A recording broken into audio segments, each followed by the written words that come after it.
Jemki.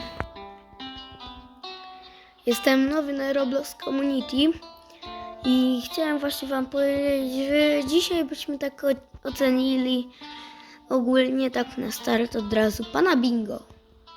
No, on nagrywa na TikToka, ale na YouTube'a no niech będzie, co nie?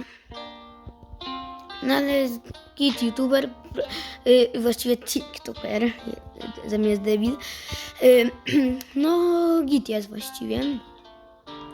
Tylko, że niektórzy go obrażają i później w komentarzach go wyzywają, że to właśnie on ich wyzywa, mimo to, że on oddaje właśnie.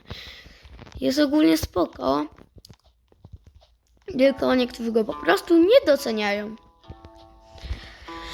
Ale na razie to właściwie to był mój pierwszy short, więc życzę wam miłego dnia.